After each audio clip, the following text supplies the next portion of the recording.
गौतम की माता महामाया और कपिलवस्तु के राजा शुद्धोदन की धर्म पत्नी शक्यवंशी अंजन की पुत्री थी, जो देवदह के प्रमुख थे। उनकी माता का नाम यशोधरा था, किंतु थेरी गाथा उच्चकथा के अनुसार उनके पिता का नाम महासुप्पबुधा था और अवदान कथा के अनुसार उनकी माता का नाम सुलक्षणा था। महामाया के 2 भाई थे और एक बहन महाप्रजापति भी राजा शुद्धोदन से उसी दिन ब्याही गई थी जिस दिन महामाया से उनका विवाह हुआ था। महामाया में बुद्ध की माता बनने की सारी योग्यताएं थीं। उन्होंने पंचशील अर्थात प्राणहानि, चोरी, वासनात्मक कुमार्ग, झूठ और मद्यपान न करने का सदैव पालन किया था। उसके अतिरिक्त 10 पारमियों को सिद्ध करने के लिए वे 1000 वर्षों तक संघर्षरत भी था। जिस दिन गौतम उनके गर्भ में प्रविष्ट हुए उस दिन उन्होंने उपवास किया हुआ था। रात में उन्होंने एक स्वप्न देखा। स्वप्न में चातुर महाराजा अर्थात 4 देवगण उन्हें उठा हिमालय पर ले जाते हैं और एक साल वृक्ष के नीचे रखे हुए एक सुंदर पलंग पर लिटा देते हैं। तब उन देवों की पत्नियां आती है और उन्हें अनोतत सरोवर में वहां स्नान कराती है। फिर वे उन्हें दिव्य परिधान धारण करा एक अद्भुत स्वर्ण प्रासाद की दिव्य शैया पर लिटा देती हैं। तभी एक सफेद हाथी अपनी चमकदार सूंड में एक ताजा सफेद कमल ले दाहिनी दिशा से उनके गर्भ में प्रवेश करता है।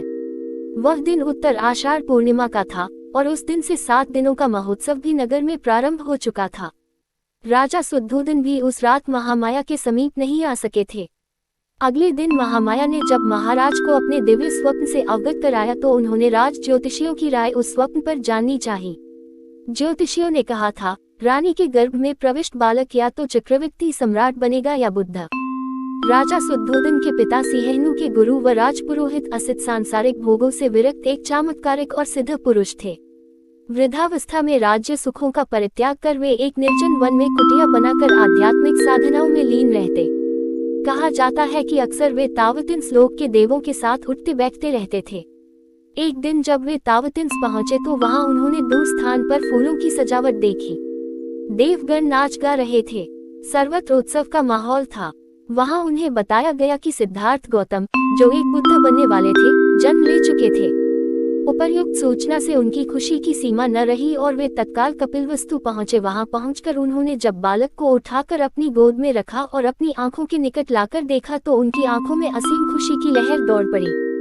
फिर कुछ ही क्षणों में वहां अवसाद के बादल मंडराने लगे।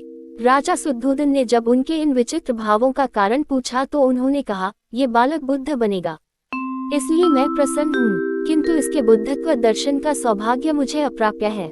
मैं उतने दिनों तक जीवित नहीं रहूंगा, अतः मैं खिन्न हूँ। कुछ दिनों के पश्चात असित ने अपनी बहन के पुत्र नालक को बुद्ध देशनाओं को ग्रहण करने की पूर्ण शिक्षा दी। 4 दृश्य ज्योतिषियों की भविष्यवाणी सुन राजा शुद्धोदन ने सिद्धार्थ गौतम को एक चक्रवर्ती सम्राट बनाना चाहा, न कि एक बुद्ध।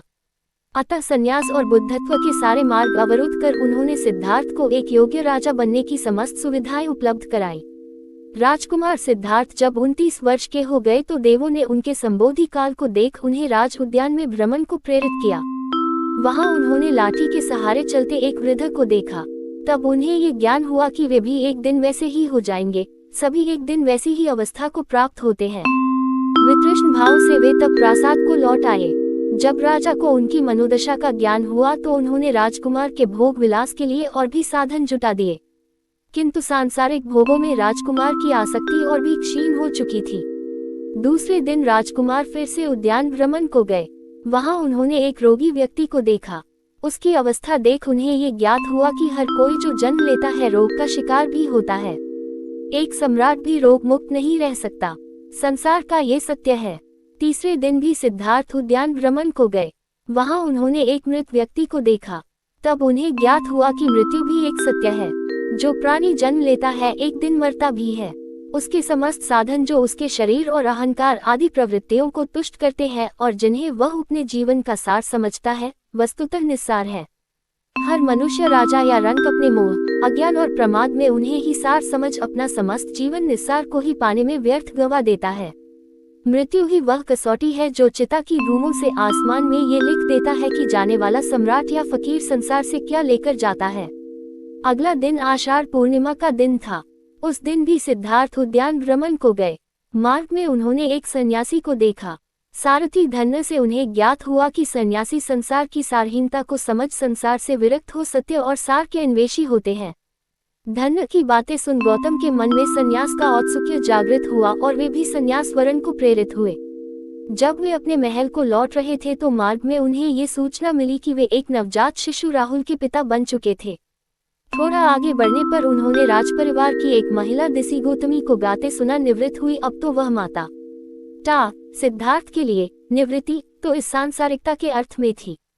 प्रसन्न मन उन्होंने अपने गले से मोतियों का हार निकालकर उस भद्र महिला को भिजवा अपनी कृतज्ञता का ज्ञापन किया, क्योंकि दिसी गौतमी ने उन्हें जड़ संसार निवृत्ति का संदेश जो दिया था। गौतम का गृह त्याग, जन्म, रोग और मृत्यु जीवन के सत्य हैं।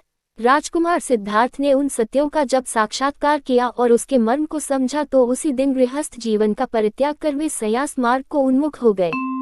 वह दिन आषाढ़ पूर्णिमा का था। मध्य रात्रि बेला थी। भोग विलास के माहौल में उनके निकट ही एक सुंदरी बड़े ही भोंडे तरीके से सोई पड़ी थी।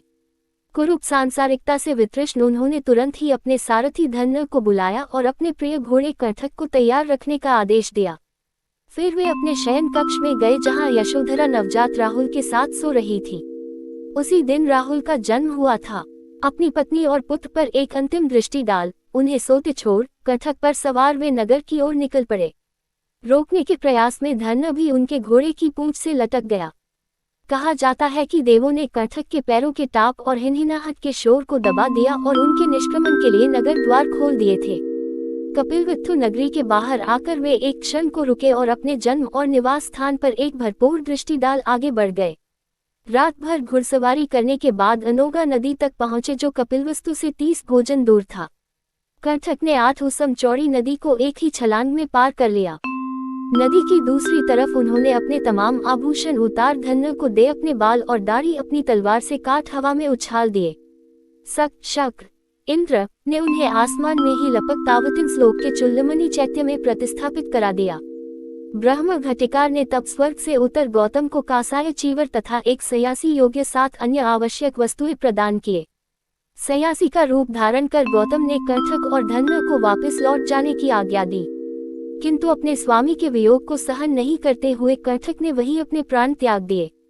मार्ग पर बुद्ध की विजय। ईसाई और इस्लाम परंपराओं की तरह बौद्धों में भी शैतान तुल्य एक धारणा है जिसे मार्ग की संज्ञा दी गई है। मार्ग को नमुची के नाम से भी जाना जाता है क्योंकि नमुचिति मारो अर्थात जिससे कोई नहीं बच सकता वह मार्ग है। कहा जाता है कि कटक पर सवार गौतम जब अपने महानिष्क्रमण काल में अर्थात जब गृहस्थ जीवन त्याग कर नगर द्वार पर पहुंचे तो मार ने उनके समक्ष प्रकट हो उन्हें 7 दिनों के अंदर ही चक्रवर्ती सम्राट बनाने का प्रलोभन दे डाला था। सिद्धार्थ उसके प्रलोभन में नहीं आए और अपने लक्ष्य को अग्रसर होते चले गए। मार्ग की 10 सेनाएं होती है, राग, लिप्सा, असंतोष या भूख प्यास, तृष्णा, आलस्य, दीन मिद, भय, शंका, झूठ और मूर्खता, झूठी शान और शोकत, दम्म। उन 10 सेनाओं में 3 तृष्णा, अरति और राग मार्ग की 3 पुत्रियां भी शामिल हैं। बोधि वृक्ष के नीचे गौतम ने जब संबोधि प्राप्ति तक बैठ तप करने की प्रतिज्ञा ली तो मार अपने 10 प्रकार के सेनाओं के साथ स्वयं एक विकराल हाथी गिरमेखल पर सवार हो बुद्ध पर आक्रमण कर बैठा। मार के विकराल और भयंकर सेनाओं को देख समस्त देव, नाग आदि जो गौतम की स्तुति कर रहे थे भाग खड़े हुए। गौतम ने तब अपने 10 पारमियों को बुला मार की सेना को खदेड़ दिया। खिनमार ने अपना अंतिम शस्त्र चक्कायत से गौतम पर प्रहार किया जो उनके सिर पर एक फूलों की छत्र बन स्थिर हो गया। अपने अंतिम वार को भी जब मार ने खाली जाते देखा तो उसने चिल्लाकर कहा, ओ गौतम, तुम जहाँ बैठे हो वह आसन मेरा है, अतः तुम्हें वहाँ बैठने का दुस्साहस न करो। मार के इस मिथ्याभियोग को सुन गौतम ने अपनी मध्यमा अंगुली से भूमि स्पर्श कर धरती से साक्षी देने को कहा।